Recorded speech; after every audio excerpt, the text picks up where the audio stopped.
If you like watching the news and learning English at the same time, this is the perfect channel for you. Yes, I am a real English teacher in an American high school, but in today's English lesson, we are going to watch a newscast about how Canada has been building this bridge that will connect to the United States for almost 10 years. And now that it is almost ready, President Trump says, hey, you need to pay us money. In the newscast, they are going to use some very difficult terms, but don't worry, that is where I come in. By the end of today's English lesson, you will know about 23 new terms. If that sounds interesting to you, please go ahead, hit the like button, subscribe if this is your first time here, and let's watch that news clip together.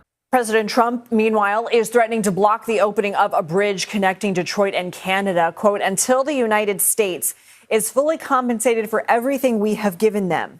The Gordie Howe International Bridge has been under construction since 2018 and would be a third route connecting Michigan and Canada, including another bridge and a tunnel. U.S. Trade Representative Jameson Greer defended the president's stance on this earlier today. Okay, you have seen part of the newscast. We'll watch the second part in just a minute. I am home now, a little more relaxed, ready to teach some more English. I hope you are ready to learn some English. But Canada and the United States have always been friends. And now, since Trump became president for the second time, the relations are not as good. I think that is one reason why Bob the Canadian and I have been fighting. I think American English is the best. He keeps saying, no, Canadian English is the best. Maybe when President Trump leaves office, we will become friends again. But I have 23 terms for you, I think. We are going to get serious, so I need to put my glasses on. For each of the terms they used, I will have a picture. I will have the official definition, and I will use it in a sentence that will help you understand the term. This first one is a good one to know. Meanwhile, you can use this almost anywhere in a sentence. And what it does, it allows you to talk about two things at once. So let's look at what meanwhile means. It means at the same time. The workers are building the road. Meanwhile, the boss is buying the materials. There you can see two things are happening at the same time. Stop. Look at this word, landslide. Do you think it means rocks falling down from a mountain? In the news, that is a big no. It means winning an election by a large amount. If you want to read the New York Times or watch CNN or Fox News, you need to know news English, or like I like to call it, headline-ese, like Chinese or Taiwanese. It's a foreign language. It's not like English from a textbook. And the best place to start is my free guide. It's called The 50 Words You Need to Know Before You Read the News. It teaches you the most important words for politics, crimes, elections, and so much more. It's totally free. There is a QR code right up there, or there is a link in the description. Now, back to the English lesson. President Trump is trying to block the opening of that bridge. Do you know what that verb means in English? It means to get in the way so something cannot pass or happen. And here in the picture, we have the police, and they are blocking the road for some reason. Let's read the sentence. The police car had to block the road because of an accident. In news reports, you will often hear people being quoted. What does it mean to quote someone? Well, let's take a closer look. To say or write the exact words that someone else said. The reporter likes to quote the president in her news story. And we actually have some punctuation that lets a reader know this is a quote. If you look in that picture, you can see quotation marks. President Trump says the United States needs to be compensated. Compensated, what does that mean? To pay someone money because they did work for you or lost something. These are microphones right here. I'm using this microphone right now. Let's say someone wanted to borrow the microphones from me. I lent them the microphones, but then they lost them. I would expect to be compensated for my lost microphones. I would expect them to give me money so I can buy new ones. That bridge is called the Gordie Howe Bridge. I bet many people around the world do not know who Gordie Howe is. He's almost like the perfect person for that bridge because he did some things for the United States. He did some things for Canada. Let's take a closer look at him. A very famous Canadian ice hockey player. The new bridge is named after him. But if you look at that picture, he is wearing a hockey jersey, and that team is the Detroit Red Wings. He was a Canadian hockey player who played in Detroit. Here's a sentence. Many people in Detroit love Gordie Howe because he was a great hockey player. Do you know who one of my favorite hockey players is? Tim Horton. Now you can visit Canada and get some great donuts and some very good coffee at his restaurant, Tim Hortons. Like most Canadians, Bob the Canadian loves to talk about Tim Hortons. I think in his latest members video, he's right in front of a Tim Hortons. Okay, this one, be careful. It has two pronunciations, route and route. I think I say route most of the time, but sometimes I say it the other way. A route or a route is the path or way you take to get from one place to another. This is the fastest route for trucks to drive to Canada. They talked about a tunnel in the newscast. I wasn't sure if you knew what tunnel was or not. Well, you definitely will know what it is now. An underground road, usually dug through a hill or under a river. We drove through the dark tunnel under the river. Defended. Do you know this verb? Defended. It means to speak up for yourself when someone says you did something wrong. If someone said to me, hey, you stole money from my desk, I would defend myself. I would say, no, I didn't steal that money. Maybe you lost it. Let's read the sentence right at the bottom. The manager defended himself when the owner asked why the project was late. So if he is defending himself, he has a good reason why that project was late. Stance. Stance. That means what you think or believe about a specific topic. It's pretty much like your opinion. What is your stance on learning American English versus Canadian English? Of course, I am going to say my stance is that you should learn American English. Canadian English is great though, too. Let's read a sentence that uses stance. My stance is that the bridge is good for our city. They didn't necessarily use American content in a bridge that's going into the United States. There's a question as to the proceeds of tolls, et cetera, and so there's going to be a negotiation on that front into how that bridge should be treated. If it's going to be going into the U.S., which is the main economy, right? We have a $29 trillion economy. The Canadian economy is, between $1 and $2 trillion. The United States needs to make sure that it has its fair share of any proceeds from that bridge. Tolls. In some parts of the United States, you have to pay a toll in order to use that road. It may sound crazy to some people, but yeah. And in the picture, you can see a toll booth. That is the place you pay your money. Let's get the official definition. Money you must pay to use a road or a bridge. The driver paid the tolls at the booth before crossing the bridge, etc. That is how that is said, etc. That is a phrase that means and other things. We use it when the list is too long to finish. Let's take a look at the sentence so you get a better idea. They need tools, trucks, concrete, etc.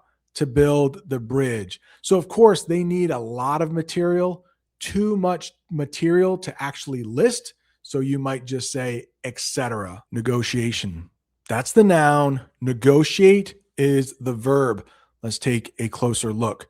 Talking with someone to try to reach a deal or an agreement. So President Trump says he is a great negotiator. That is the person who does the negotiating. Let's get a sentence. After a long negotiation, the two companies signed the contract. Economy. Economy. This is a word that my students and I were actually talking about earlier today. Like when you saw me talking from my classroom, my students were at lunch, but we were just talking about the economy. When you hear economy, think money. Here's the official definition: how a country makes, spends, and uses money. When people have jobs, the economy is strong. Trillion. Trillion. This is a number so big, my brain can't even comprehend it. But let's get the official definition. It's a huge number. It is 1,000 billion. The government spent over $1 trillion on roads this year. I'm pretty sure the United States has the largest economy in the world, and I think we spend something like $37 trillion a year. Most of it is on defense, like buying weapons for war, I think. Something like that. I'm an English teacher. I am not an economist. An economist, that is a person who studies the economy. Next, we have fair trade. My definition is a little bit different from the way they use it in the newscast. The way they used it in the newscast was like President Trump wants the trade to be fair. He wants it to be balanced. But if you ever visit the United States, you might see something like coffee have the label of fair trade. So let's talk about what that means. It means buying things at a price that is fair for the people who made them. This coffee is fair trade, so the farmers earned good money for it. It basically means like the coffee company, maybe Starbucks, paid the farmers a fair wage. They are not making like all the money. They're probably making most of the money, but they think what they paid the farmers was fair. CBS News White House reporter Olivia Rinaldi joins us now. What is the president trying to get from Canada, and how could he potentially stop the opening of this bridge? Well, it's a good question. Caroline was just asked about this just now in the briefing. She said the president was clear that Canada will control what crosses the bridge, and the White House finds that unacceptable. Caroline also confirmed that the president and Prime Minister Mark Carney of Canada spoke about this earlier today. Carney, in his statement, said the situation will be settled. This is a bridge that goes between Detroit and Ontario, and as you mentioned, one of several transportation ways between the two countries, between the U.S. and Canada. And it's mostly owned by Canada, although there's some joint ownership with Michigan there. And this could really impact those auto parts and steel that cross between the U.S.-Canadian border. And as we've mentioned and as we've talked about this, the U.S. relationship with with Canada has become pretty fraught recently. It's gone back and forth where the president likes Mark Carney, but they struggle on these issues of trade. Just in January, the president also threatened a 100% tariff on Canada, which has been something that has, really galvanized a lot of issues in that trade relationship. Certainly something to watch very closely. We've talked a lot about briefings on this channel, but I also want to talk about how it is different from brief. A briefing is a short meeting to give information or instructions. So the president gets briefed on many things throughout the day, but brief can also mean short. Look at the sentence. We had a morning briefing to talk about the plan for the day. So in that sentence, briefing is a noun. It's a type of meeting. But if we wanted to use brief as an adjective, we could say, we had a brief meeting this morning. Unacceptable. What if something is unacceptable? It is something that is bad and not allowed. I hope this never happens to you because it is unacceptable. Let's read the sentence. It is unacceptable to shout at your coworkers. In the United States, we have a type of government where there is a president. But in Canada, they have a prime minister because they have something called parliament. It's just a different type of government. Here's the definition. the leader of the government in countries like Canada and the UK. The Prime Minister gave a speech about the new law. Joint has many different meanings in English, but they talked about a joint ownership in the newscast, so let's talk about it that way. It is when two or more people or countries own the same thing together. So President Trump wants to see joint ownership of that bridge. Let's read the sentence. The bridge is under joint ownership. So both countries must pay for repairs. Both countries should have paid for the building of that bridge. Seems like Canada paid for most of the building though, right? What if something has impact on you? I hope this English lesson is impacting your English learning. That means a strong effect or change, hopefully for the good, at least with this English lesson. The new job had a big impact on his life. He is much happier now. Okay, this is kind of tricky. We have steel versus steel. Notice how they are spelled. STEEL means a hard, strong metal used to build buildings and bridges. The bridge is made of very strong steel. And that is how they used it in the newscast. But maybe President Trump is trying to steal some money from Canada. I don't know. I don't think they actually use this type of steel in the newscast, but I wanted you to see the difference. So STEAL, it means to take something that is not yours. Do not leave your phone there. Someone might steal it. And in the picture, you can see somebody is stealing someone else's wallet. Fraught. I don't think I have ever taught this term on this channel. Fraught. What if something is fraught with something?